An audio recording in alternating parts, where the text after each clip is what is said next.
Well, hey, everybody. Welcome to another episode of Afterthought. We're in Season 3, Episode 3. We call it Trace in Spanish, don't we, Jashley? Mm-hmm. Tres. It's like we still don't get it right. I know. My 2% Puerto Rican definitely did not sound as good as her full-blooded Dominican. But I did good the second time. Yeah. So, Episode 3. What you got the starting off with today, buddy? Yeah, we're talking about those soldiers who had that dog in them, Dude, you know I'm talking about. Got that dog in them, that dog. So I kind of thought it was just a cool story of how God used the people that you least expected. Yeah. So I was wondering, was there ever something in your life or still where people just look at you and they don't think you're going to do well and you come out and shock them because you killed it? Yeah, I mean, I really still think like the whole senior pastor thing. Like I am even shocked that I'm doing this. I mean, legit. It's kind of funny. I never wanted to be a senior pastor. You know the reason why? Everyone asks me why. My dad was a senior pastor, and I remember seeing him in ministry very alone. Like he didn't have a lot of friends, and I saw him carrying the weight and the burden of everything. And I remember growing up as a kid watching him. God called me to ministry my freshman year of high school, and I remember not wanting to be a senior pastor, but remembering I wanted to be a pastor that would help serve the senior pastor because I never wanted to see a senior pastor carry the weight that my dad carried and have the burden my dad had. And so I just thought the Lord spoke to me and said, what if your greatest success was making your pastor a great success? So I always felt like my role or my goal was to help serve the senior pastor. So when God called me to be a senior pastor, I fought it for 2.5 years. I wish I could say that like, man, I think I'm a man of faith, but stepping out into not just to be a senior pastor, it's a huge step of faith, but stepping out to start a church is even greater. And it's kind of funny, man. I think I was telling Faith or Marie somebody the other day that it's so weird now because I've been a senior pastor for 5 years, but I've been in ministry 30 plus years. And so you're thinking 25 of my ministry years were serving the senior pastor, right? Mm-hmm. So I would always step into a room looking to see how I could serve the senior pastor. And so it's kind of been ingrained in my mind that I walk in to see who I can serve. And so it's kind of weird now because as the senior pastor, I kind of forget sometimes that I'm the senior pastor. So I walk into the room looking to see who I'm supposed to be serving. Right. And so I think the thing that maybe the underdog, if you will, is probably even in my own mind myself of thinking, I can't believe that we're doing this and God's blessing us and the church is growing. And I honestly, I don't know if you've noticed or not, but every single Sunday when I sing, I turn over my shoulder to look in the congregation because I'm still blown away. People still come. It's one of those things where I'm like, I can't believe people are still coming. Yeah. Because in my mind, I would have never thought in a million years this is what it would be. And so I don't know if there's anybody, I think probably more people believed in me, honestly, than I believed in myself. Right.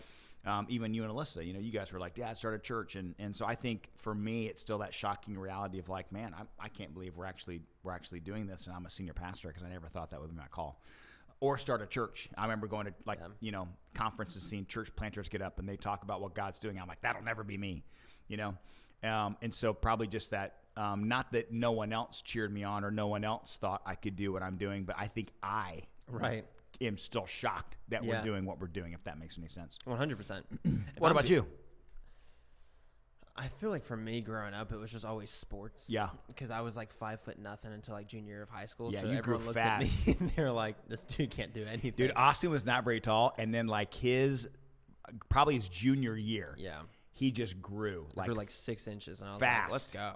Yeah. This is great. He comes back to play football the next year like, Austin, you are doing everything. Yeah. It was so tough. I believed every myth that would like keep you short, so I never drank coffee because I was like, I'm gonna stay short. Yeah, that's true. I know I am. And then 1 year I sprouted up, but all before that, when I was still a tiny guy, no one ever believed I would be decent in any sport just because I was super small. And then I was at least decent. I did better than them. So I'll take that. But Which makes you kind of, when you are short, like it makes you scrappy. it does, yeah. You know what I mean? You kind of got to learn how You to got to fight fight for the it. position. Yeah, exactly. So it was fun, though. It was cool. That was always one of my favorite things, was to go out there and kind of do something when people don't expect it. Yeah. But yeah. Well, the funny thing is, even talking about me being a senior pastor and me not believing in myself, but just still kind of shocked at what God's doing. Every week when I write a sermon, it is really I'm preaching to everybody, but I'm preaching to myself first. Mm-hmm. All week long as I write the message, I'm preaching to myself. And this message this weekend was probably the Gideon story, the selection of the dog warriors, if you will, was really me preaching to myself. Because I've told you this before. I feel like I'm in a season where, there are things just kind of getting stripped away, and it's been a frustrating season. Yeah. And I was frustrated. I was on the treadmill, and this was a few weeks ago when this sermon popped in my mind. And I was actually frustrated at the devil because I kept feeling like the devil is just completely, continually taking things away from us. And I've told you, Mom's health is still not 100%, and we're doing stuff with the county, and we pulled our stage away and our LED wall, and all those things are they're trivia. They're nothing compared to the power of God, but still in my, excellence/perfection mindset, there's all these things that I want. And I feel like things just kept getting stripped away and stripped away and stripped away. And I was on the treadmill just angry at the devil. And I was listening to a message while I'm on the treadmill, frustrated at the devil. And the pastor was basically saying in the message, sometimes we blame the devil, right? Yeah. For things in our lives when it's not the devil taking him away. Sometimes it's God taking him away. And I remember just in that moment just praying, going, okay, God, if this is you taking things away, why are you taking I remember having this conversation in my head, like, why are you taking things away? And very clearly, the Lord said to me, I want to strip everything away until you realize I'm the only thing you got. Yep. Because I think what happened is we started the church. We had nothing. I've told you, we started the church with a handful of people and $3,000. We had nothing. And then what happens is when all you have is your dependence on God, and then, the church starts growing, and we get a building, and money starts coming in. All these things, you have staff now, all these things start happening. You begin to become a little dependent on things and not God. And I think what happened, if I'm completely honest, not that I didn't have faith in God, not that we didn't trust in God or believe in God or believe in his power, his presence. I just think I became accustomed to what we had. And so we just we were building church, but you kind of slide into doing church. Right. And I think God is just, there's been multiple prophetic words spoken over Mom and I just in the last few weeks. And those prophetic words all have to do with the fact that something big is coming. Something big is coming. And I think that the Lord is just reminding us right now that he is all that we ever need. And I think before the prophetic word comes to fruition and God blesses us immensely and intensely, I think there'll be a season of things being pulled back for us to recognize when God does come through. It was nothing we did for his accomplishment. It was everything, nothing we did for his accomplishment, everything he did for the accomplishment. Right. And I think that's kind of just what we're being prepared for. For sure. And that goes back to the humility point that you brought up when it goes to the dog warriors. Yeah, right. Being humble. And my biggest thing is how do you stay in a place of being humble? Yeah. Before God has to humble you. Yeah. Yeah. Like, where is that fine line between I need to stay humble on my own? How can I stay humble on my own before God has to prove to me that I need to be humble? Well, you even had a conversation with a friend of ours not too long ago, and they're contemplating what the next move of God is in their life. Yeah. And I remember you saying to him, you need to I forget the exact word. You need to sacrifice for God, or you need to take away what you need to take away before God starts taking. I don't remember the right wording, but essentially, yeah. It's like, man, we need to be aware of what God's doing and sacrifice out of obedience when he calls us, or he'll start pulling things away and for us to start making the call. And I think the humility aspect is, if I'm completely vulnerable and honest, 10 years ago, if God called me to start a church, I don't think my ego would have been ready for it. I think that, when I was at Saddleback, I look back now and I didn't think, I think anybody, I shouldn't say I think anybody, some people maybe are arrogant and know they're arrogant. Some people, I think, deal with pride but don't really know they deal with pride. And they would say, it's not me, I don't deal with pride, but everyone around them would go, you do, Pride might be one of those things that we have, but it doesn't look like pride. The devil blinds us to it. And I look back now when I was at Saddleback, that was, I don't know, 20 years ago, potentially 20 years ago. But I look back at that now, and I don't think then I would have said I was arrogant, but I was definitely arrogant. Mm-hmm. And I mean, I had a book agent. I was writing books and writing curriculum and speaking all over the country on tour with Louis Giglio and David Crowder and Chris Tomlin and Francis Chan and all these guys that, and I remember back in the day probably thinking I was a big deal. And I remember when we moved from Saddleback to Florida, and when I went on staff at Christ Fellowship, my role at that time was to build systems and processes and be the pastor at the high school pastor, youth pastor, whatever, and then help build systems and processes for campuses. But when I moved, all of that book writing, speaking was all stripped away, because what I thought was I was the big deal. But I really wasn't the big deal. The places you were Saddleback was the big deal. So it wasn't Sean Blakeney, it was Sean Blakeney of Saddleback. And it took me a long time to realize that. And I think then even starting, Anchor Church, leaving the church that we left, it was a large church. And I lost a ton of friendships and close friendships. And even my speaking outside, nobody's asking, nobody's banging on the door asking me to come speak. So all those things that humble you, and so I think that God had to humble me in multiple ways to prepare me for this, because the church has grown fast and things have happened in 5 years. I mean, look what God has done. And I think, 20 years ago, 10 years ago, I wasn't ready for that. Yeah. But now I think it's almost at a place, if I'm completely honest, I have confidence, but there's still a lot of insecurity. For sure. And so, to function, that confidence is where I should function, but I function a lot in the insecurity. And the insecurity is the fear of like what could happen. Yeah. And what we need to do is focus more on the promise. We talked about this in our last podcast, the promise of what God's going to do, the prophetic word that's spoken over us of what's going to happen, instead of the present circumstances that you're in.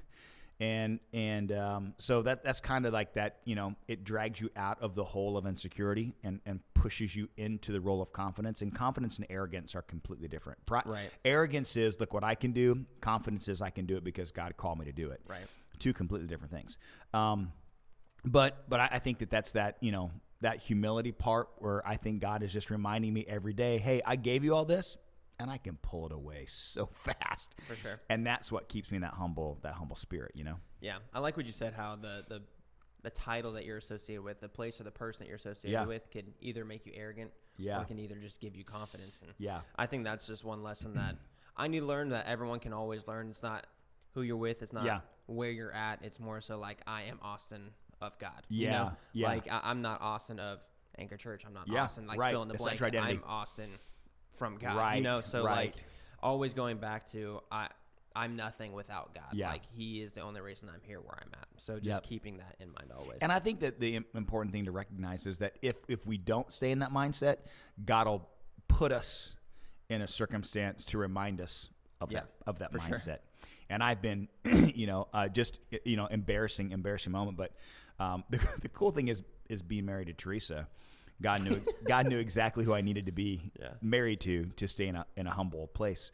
And I remember when I was in that non-arrogant phase of my life, that I look back now and go, you were such a butt, But then I didn't see it as that, but Luke did. Man, you look back at now and you're like, yeah. And I was on this little speaking tour, right? And these churches it's kind of weird now looking back. I had a speaking team that basically helped me decide where I wanted to go preach, because I had so many opportunities, right? And so I had 3 or 4 people around me that would close to me, mom and a couple of people, my assistant and a couple of people that would say, okay, we got to call, we meet and say, hey, we got to email or a phone call from this place to go speak here and blah, blah, blah, blah, blah.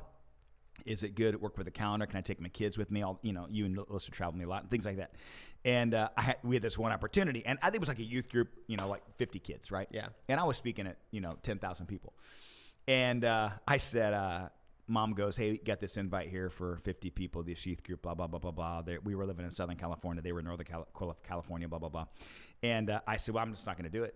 Mom said, well, you have the time available, and it's you can do it. I said, nah, I'm not going to do it. She said, why aren't you going to do it? And I said, it's only 50 people. And that didn't go over too well. And Mom goes, really? So 5,000 is more important than 50.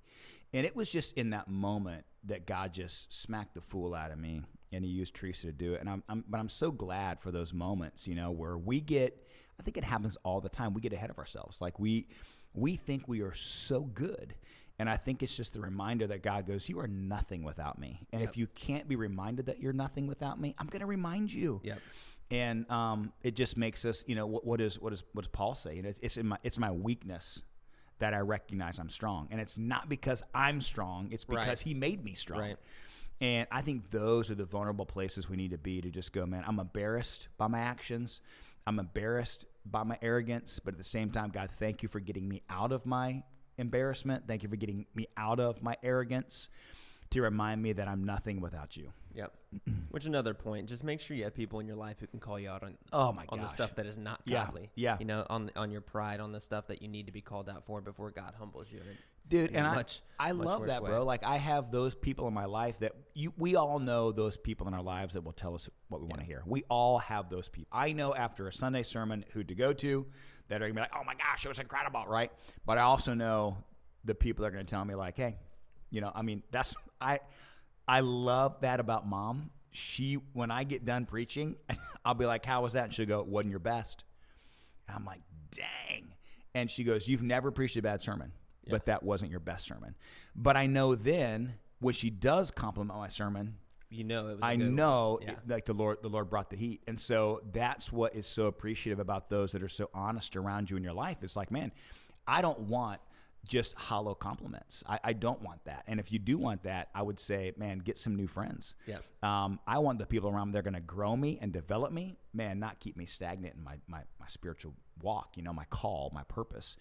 And I love that. We got some people that, I got close people around me that are going, dude, that was not you, and that was not healthy. And I love that, I've got friends that can go, you're not yourself. Yeah. And it's not good that, but we need those kind of people around us to help get us out of our funk, Yeah. And one more thing before we go. Talking about being stagnant and I guess just complacency is what you talked about this weekend.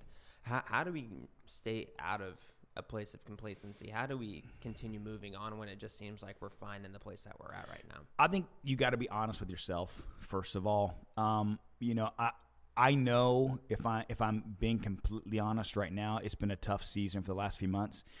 And I know that, man, I'm in the Word.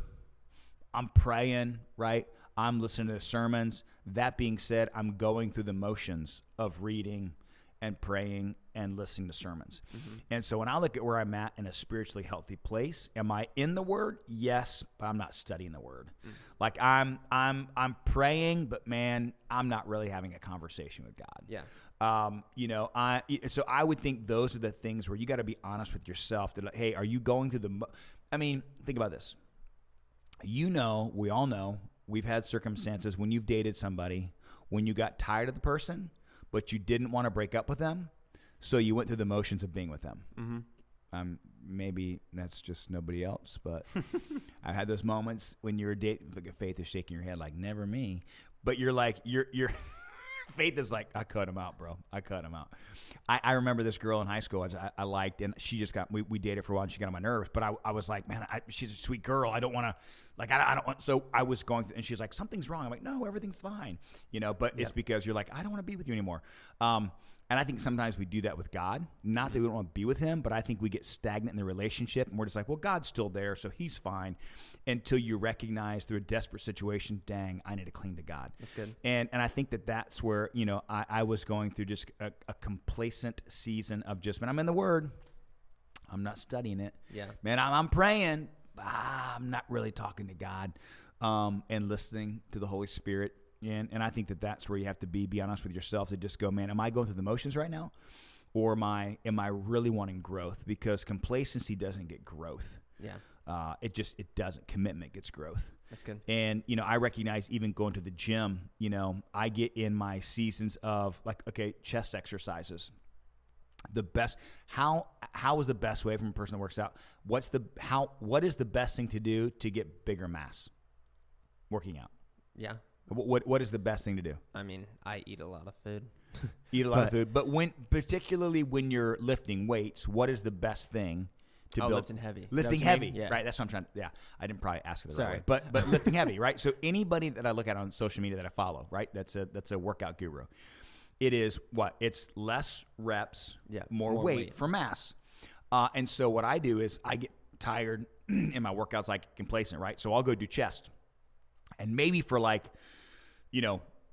4 weeks in a row, I'll do 225, on the chest, do bench, and that I'll do it 10 times. Now, what I should be doing is adding on weight, going less weight. But I'm but this is easy. And so what I'm doing is I'm just staying maybe consistent in my size, but I haven't put on the more weight or had more of a struggle to put on more mass. I think people do the same thing spiritually. Sometimes you got to struggle a little bit to grow in your walk. Mm-hmm. And I think what happens is in the struggling, a lot of us get complacent and go, I don't like this, God. I don't like this. And God's like, I know, but I'm trying to put more mass in your spiritual walk. That's good. And so I think that's probably a good thing for us to understand today is don't see the struggle as being stagnant. Look at the struggle as being strength. Yeah. I think that's a good point too, that I think there's a time and place for both. In the sense of we need to put on more weight. We need to grow in the things of God. Right. But at the same time, if you're adding so much stuff on your plate, you're going to be burnt out. 100%. You're going to try and learn way too much than you're ready for. Yeah. And maybe maximize the mass. Maximize the mass. Right. Yeah. And also just focus on definition sometimes. Maybe you're doing the right things, but great word. You're not doing it enough. Right. Maybe you're not doing it to the extent where you need to be. So just focus on that. Like you said, just kind of take an intake of yourself. Great. Look in the mirror and make sure you're doing the right things, because you might be doing the right things, but you might be complacent in them. Or you might be doing the right things, just not enough of it, so you need to add the weight. Yeah. You just really need to take a look in the mirror and figure it out yourself, because that's the best way to do it. And just, seek the Holy Spirit on the accountability there, because he'll tell you straight up. There's never been one time that the Lord has led me astray. Never. So if you ask for guidance, he will give it to you. Absolutely. And stagnant is not the place to be. No. If you feel stagnant in your walk, change it up. I do the same thing. Go back to, let's use the workout analogy. If I'm being stagnant and find myself, then change up the exercise. Yeah. Start servings, get into a crew, get to midweek. If you're not tithing, start tithing. There are things you can do. I've been kind of stagnant, and then challenge yourself, right? Yep. Put on some more weight. Take it on a little, not more stuff, but maybe some more seriousness in your walk to see what happens. There's nothing worse than being still. Nothing. Even worse. In traffic, if you're moving an inch, you're still moving. You're still moving. Yeah, still moving. Well, we love you guys so much, and hope you. This is good. You got some great info out there. So hopefully y'all got some great information. We love you so much. We'll see you next week.